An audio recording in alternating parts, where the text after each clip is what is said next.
உட்காருங்க சார்.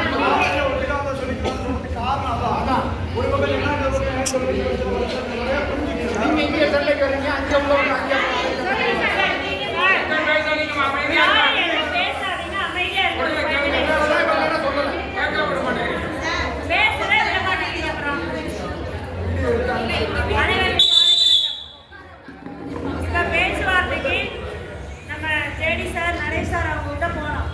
இப்போ எல்லாரும் எதுக்காக இங்கே வந்திருக்கிறோம்? 180 எதையுமே நீங்கள் யோசிக்க வேண்டாம். 181 கேட்டோம். எங்களுக்கு உடனடியாக 181 நிறைவேற்றி அறிவிப்பை வெளியிட்டு நாங்கள் போராட்டத்தை முடிச்சுக்கிறோம். இதுதான் நம்மளுடைய கோரிக்கை. இப்போ அங்கே போகும்போது உங்களுக்கு என்ன அப்படிங்கும்போது 181 நிறைவேற்றுங்க.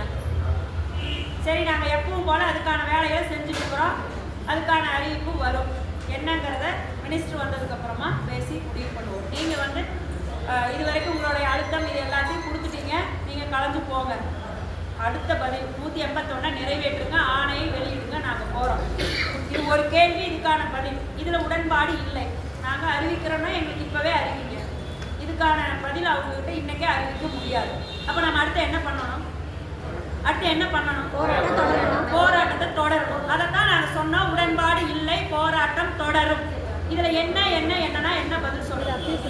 இது ஆஸ் அ டீச்சர்ஸ் நம்ம கோரிக்கை என்ன? 181 கேட்டோம். அவங்க கொடுக்கலைன்னு சொன்னதுனால தானே போராட்டத்தை தொடரும்னு சொல்றாங்கிறத புரிஞ்சுக்காம என்ன மிஸ் பதில் சொல்றது? அங்க ஆசிரியர் நேரம்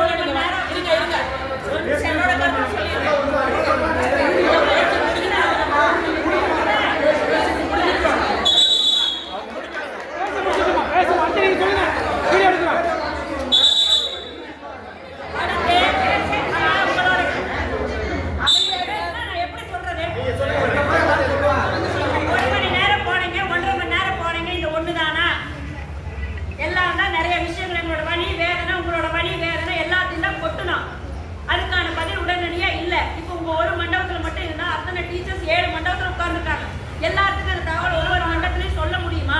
இப்போ நாங்களும் உங்களை மாதிரி தான் அலைஞ்சிட்டு திரியிறோம். 24 மணி நேரமும் அலைஞ்சிட்டு தான் திரியிறோம். இப்போ மணி 6 போகுது. எல்லாரும் ஒவ்வொரு இடத்துல இருக்கிறாங்க. எத்தனை மண்டபத்துக்கு போக முடியும்? ஒரு மண்டபத்தில் போய் சொன்னால் அங்கே மட்டும் சொன்னீங்க, அந்த மண்டபத்தில் சொல்லலை, அந்த மண்டபம் சொல்லலன்னு பிரச்சனை.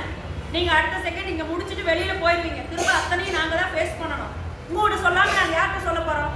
நாளைக்கு காலையில் 10 மணிக்கு போராட்ட காலத்தில் அத்தனை தகவல்களும் தெரிவிக்கப்படும், எல்லாத்துக்கும் சேர்த்து. இப்போ எங்கனால எங்களுக்கும் அதே 12,500, என்னால் இன்னும் சாப்பிடல, எதுவும் பண்ண முடியல, எங்களுக்கு அதே உடம்பு தான், இனி அலைய முடியாது. அதனால தான் உங்கள்கிட்ட சொல்கிறோம், புரிஞ்சுக்கோங்க தயவு செஞ்சு. இப்போ எல்லாத்துடைய ஆதங்கமும் சரியானது தான். எங்கள் இடத்துல இருந்து யோசிச்சு பாருங்க. ஒரே கோரிக்கை 181 நிறைவேற்று. அது இன்னைக்கு அறிவிப்பாக வெளியிட மாட்டாங்க. இல்லைன்னா எப்போ வெளியிடுவீங்க? நாளைக்கா, நாளாடிக்கா? சொல்லுங்க. சொல்ல முடியாது. அது நாங்கள் எல்லாம் கலந்து பேசி என்னங்கிறத டிசைட் பண்ணி தான் சொல்ல முடியும். நிர்வாகிகள் மட்டும் இருங்க, டீச்சர்ஸை கஷ்டப்படுத்த வேண்டாம், நீங்கள் அவங்கள அனுப்புங்க, நீங்கள் இருங்கன்னு சொன்னாங்க. அது எங்களால் முடியாது. நாங்கள் எல்லாரும் தான் இருப்போம். எங்களுக்கு அறிவிப்பை வெளியிடுங்கள், நாங்கள் தலைக்கு செல்கிறோம். இல்லை என்றால் போராட்டம் தொடரும். இதை எல்லா டீச்சர்ஸ்க்கும் சொல்லுங்க. வீட்டில் இருக்கிறவங்க எல்லாத்தையும் வர வைங்க. அடுத்த மண்டபத்துக்கு தகவல் தெரிவிங்க. இதுதான், வேற ஒன்றும் உங்கள்கிட்ட மறைக்கிறதுக்கு எங்களுக்கு எதுவுமே இல்லை. கஷ்ட நஷ்டங்கள்லாம் நிறைய பேசணும். அதனால தான் நாளைக்கு முடிவாக எடுத்துட்டு போனோம். அதை போய் என்ன சொல்லுங்கன்னா எனக்கு சொல்றது அந்த கஷ்ட நஷ்டங்கள் தான் பேசணும். அது உங்களுக்கும் தெரியும், எங்களுக்கும் தெரியும். நம்ம அதையெல்லாம் இப்ப பேசுறது சொல்றது ஒண்ணுமே இல்லை. நம்மள அனுப்புறது தான் குறியா இருக்கிறார்.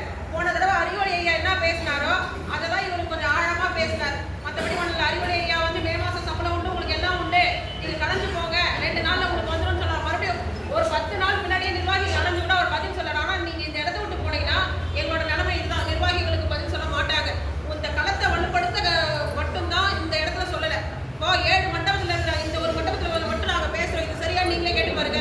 இப்போ இது பெரிய ஒரு ஆடிட்டோரியமா இருந்து எல்லாரும் இருந்து வந்து நாங்க இங்க சொல்லலன்னு சொன்னா குற்றச்சாட்டு மண்டபத்துல இருக்காங்க. இன்னைக்கு ஒரே ஒரு நாங்க இப்ப இந்த மண்டபத்துக்கு வரல, வேற மண்டபத்துல போய் இதை சொல்லிடணும். உங்க மனநிலை எப்படி இருக்குன்னு யோசிங்க. அவ்வளவுதான். இது மட்டும் தான் எங்களுக்கு, வேற எந்த ஒரு புகாராவே சொன்னாங்க. நீங்க ஒரே இடத்துல போய் சொன்னீங்களா? அப்ப இங்க நாங்க வந்து இனிமே நீங்க என்ன மரியாதை கொடுத்தீங்கன்னு கேட்டாங்க. அப்ப அந்த சொல்லுதெல்லாம் பதில் இல்லை இல்லையா? அதனாலதான் இந்த இடத்துல இதை சொல்லல. நாளைக்கு நீங்க எல்லாருமே போற முடியாத வீட்டுக்கு போறீங்களா? அப்படி போனீங்கன்னா அது நீங்க எங்களுக்கு செய்யற துரோகம். எல்லாத்தையும் கேட்டு வாங்கிட்டு வீட்டுக்கு நியூஸ் எடுத்து போயிடுறீங்க. நாளைக்கு களத்துக்கு வரவங்களுக்கு அதனாலதான் நாளைக்கு களத்துக்கு வந்த பிறகு மொத்தத்தையும் சொல்லலாம். 1 மணி நேரம் பேசுனது என்ன நாங்க அழுதோம், அவர்கிட்ட இருந்து என்ன ரிப்ளை வந்து மொத்தத்தையும் விரிவா சொல்லியிருக்கோம். நீங்க இப்பவே சொல்லுங்கன்னு சொன்னவே அதோட சாராம்சத்தை இவங்க சொல்லிடுறாங்க. மற்ற எல்லாமே நாங்க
கூப்பிட்டு பேசுங்க, போராட்டத்தில் உள்ளவங்களை கூப்பிட்டு பேசுங்கன்னா அறிவுறுத்தி இருக்கிறார்.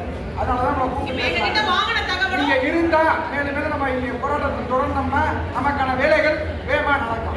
போராட்டம் தொடர கூட்டம் அமைச்சருக்கு கடத்தணும்னு சொல்லியிருக்காரு. திங்கட்கிழமை கொஞ்சம் பாருங்கன்னு சொல்லியிருக்காரு. எல்லாரும் எல்லாம் அமைச்சர் அனுப்பிட்டு வந்து பார்க்க சொல்றாரு.